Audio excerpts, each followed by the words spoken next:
আসসালামু আলাইকুম, welcome to my channel explore with the lens.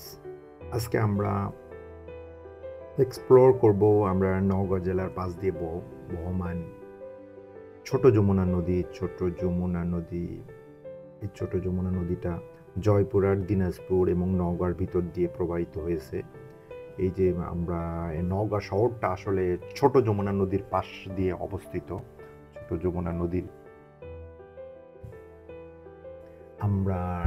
Jamuna নদীর চারপাশের যে গ্রামীণ যে বৈচিত্র্য, গ্রামীণ মানুষের লাইফস্টাইল, এগুলো আমরা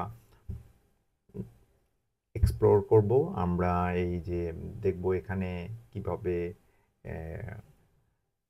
এখানকার জনগণ তারা এখানে জীবিকা নির্বাহ করে এবং তারা কিভাবে পানির এবং এখানকার যে সারাউন্ডিং এনভায়রনমেন্ট, এগুলো আমরা এক্সপ্লোর করব।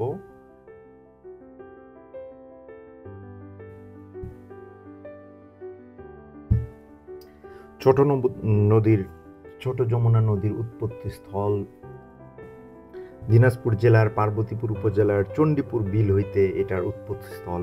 পরবর্তীতে এটা দিনাজপুর জেলার পার্বতীপুর, হাকিমপুর, বিরামপুর এবং ফুলবাড়ি উপজেলার মাঝ দিয়ে প্রবাহিত হয়ে চৌঘড়িয়ার সীমান্ত দিয়ে আবার দক্ষিণ দিনাজপুর, যেটা পশ্চিমবঙ্গের ওই ইন্ডিয়াতে ভেতরে ঢুকে গিয়েছে। তার পরবর্তীতে আবার একটু ঘুরায়ে আবার জয়পুরহাটের পাঁচবিবি সীমান্ত দিয়ে বাংলাদেশে প্রবেশ করেছে।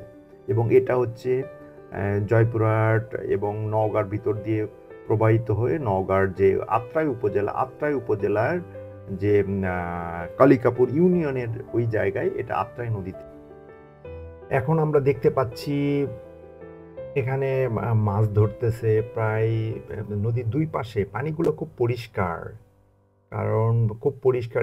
এই নদীতে সবসময় বছরে প্রায় 6 মাসের মতো এখানে পানির প্রবাহ থাকে। কারণ ওই যে 3টা ডিস্ট্রিক্টে যে পানিগুলো, উজানের পানিগুলো, এগুলো সবগুলো, এবং নদীটা খুব গভীর, মোটামুটি খুব গভীর। এবং আমরা দেখতে পাচ্ছি নদীর পাশে অনেক ছোট ছোট বাচ্চা বা এরা হচ্ছে বড়শি দিয়ে মাছ ধরতেছে। এটা সব সময় এই সময়টা যখন পানি কমে যায় তখন এই সময়ে অনেক মাছ হয়। এই যে ন্যাচারাল যে মাছগুলো হয়, এই মাছগুলো খুব পাওয়া যায়, সুস্বাদু মাছগুলো পাওয়া যায়। এই জন্য আমরা নদীর দুই পাশে দেখতে পাচ্ছি যে অনেকে এখানে মাছ ধরতেছে। আবার আমরা আমাদের ক্যামেরাতে দেখতে পাচ্ছি যে নদীর পাশের যে এই যে বন বা জঙ্গল, এগুলো খুব সুন্দর। এটা আসলে চোখের প্রশান্তি দেয়। মানে গ্রামের মানুষজন তারা হচ্ছে তাদের কাপড় চোপড় এই যে ঘাসে শুকাইতে দেয়, আমরা দেখতে পাচ্ছি এগুলো। তারপরে আমরা আরও দেখতে পাবো সামনে একটা নৌকা আছে। এই নৌকা দিয়ে ওই পারের মানুষজন এই পারে চলে আসে। তারা এখানে এই যে আমরা দেখতে পাচ্ছি যে হাঁস, তারা সাঁতার কাটতেছে এবং তাদের যে ডেইলি লাইফস্টাইল, যেমন দেখা যাচ্ছে পানিগুলো কত পরিষ্কার পানি, মানে খুব সুন্দর পানি। এবং এখানে অনেক বাচ্চা কাচ্চা গোসল করে, বা এখানকার লোকজন এখানে গোসল করে। তারা দেখা যাচ্ছে পানি খুব পরিষ্কার, খুব পরিষ্কার। এবং এই নদীর ওই পাশে জেলা প্রশাসকের বাসভবন আছে, তার পাশেই পুলিশ সুপারের বাসভবন আছে এবং এটা বিয়ান স্কুল আছে। এবং নদীর পাশে যে বেড়িবাঁধটা দেওয়া হয়েছে, এটা পানি উন্নয়ন বোর্ড কর্তৃক প্রায় 10-15 বছর আগে এটা তৈরি করা হয়েছে। এটা যেটাকে বলে শহর রক্ষা বাঁধ। এর ফলে আসলে শহরটা বন্যার হাত থেকে রক্ষা পায়।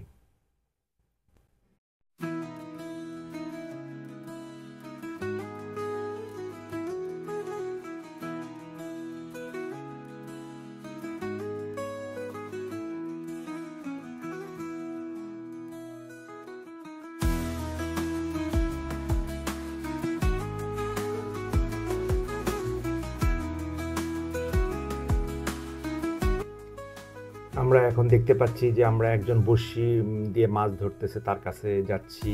তার দেখতে পাচ্ছি যে আসলে সে দিনে কয়টা মাছ পায় বা কতক্ষণ বড়শি নিয়ে বসে থাকলে এখানে কয়টা মাছ পাওয়া যায়, এগুলো আমরা তাকে বললাম।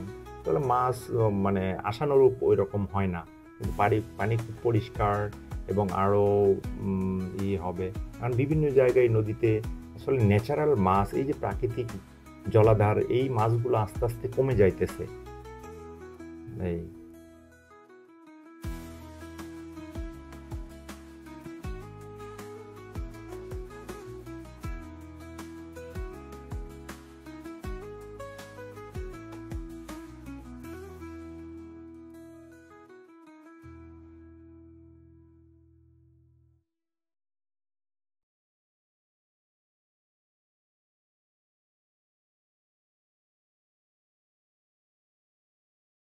এই যে আমরা দেখতে পাচ্ছি যে এখানে প্রায় অনেকে বড়শি দিয়ে মাছ ধরতেছে, তাদের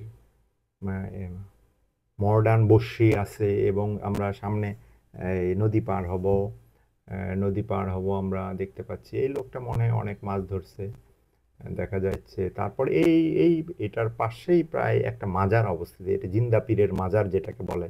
এখানে আসলে অনেক সাধক, তারা অনেক ভক্ত, এটা হচ্ছে তারা এখানে তাদের মানত করে, যে তারা বিভিন্ন অনুষ্ঠান করে বা তাদের যে সাধনার যে অনুষ্ঠান করে। আমরা আরও দেখতে পাচ্ছি দূরে একটা ব্রিজ আছে এবং আরও বড়শি দিয়ে মাছ ধরতেছে। এই জায়গায় কিন্তু অন্য সময় বাচ্চা কাচ্চা খেলাধুলা করে, ক্রিকেট, ফুটবল, বিভিন্ন খেলাধুলা করে। এখন মনে হয় কোনো মাসকালায় লাগানোর জন্য করা হয়েছে।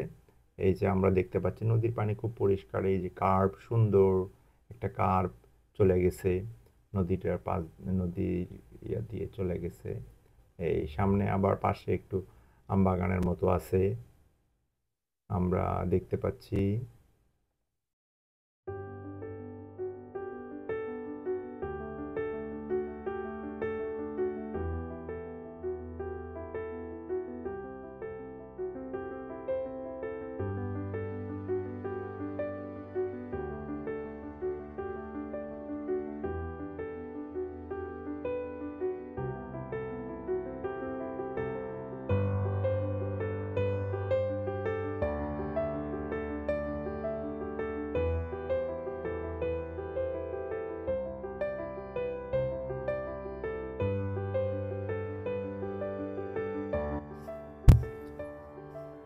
আমরা দেখতে পাচ্ছি যে অনেকগুলো হাঁস একসাথে তারা সারিবদ্ধভাবে নদীতে তারা সাঁতার কাটতেছে।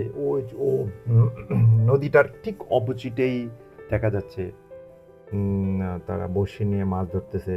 পাশে হচ্ছে কচুরিপানা এবং কত সুন্দর একটা মনোরম দৃশ্য, একবার সারিবদ্ধভাবে হাঁস সাঁতার কাটতেছে, একটার পেছনে আর একটা। মানে দৃশ্যটা খুব চোখের প্রশান্তি আসলে। এই যে এই দৃশ্যগুলো আমরা দূরে দেখতে পাচ্ছি, একটা নদী, এই যে ব্রিজ তৈরি করা হয়েছে, এই ব্রিজটা প্রায় মানে 5 কিলো বা 7 কিলো পর পর এরকম ছোট যমুনা নদীর উপর অনেকগুলো ব্রিজ আছে, যেমন লিটন ব্রিজ আছে, তারপর উত্তরা ব্রিজ আছে, আবার ওই দিকে আর একটা ব্রিজ আছে, এরকম দেখা যাচ্ছে।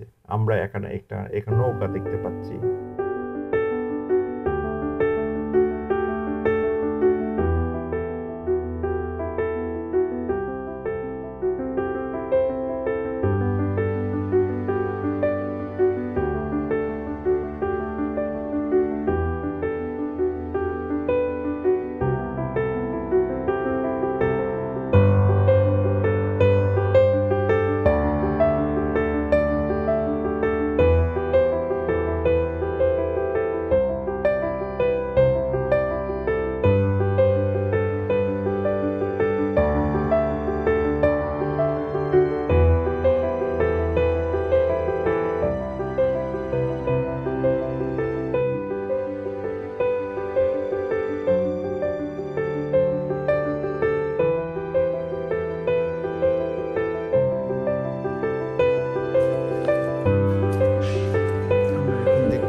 জিন্দা পীরের মাজার, এই বিভিন্ন মাজারে মানুষ বিভিন্ন মানত করা হয়েছে, বিভিন্ন গাছপালা ঝোপ ঝঙ্গল। মাজারে একটা জেলা পরিষদ থেকে কোনো অবকাঠামো তৈরি করা হয়েছে। জিন্দা পিজের মাজার। দূর দূরান্ত থেকে সাধকরা এখানে এসে মাজার মানত করে।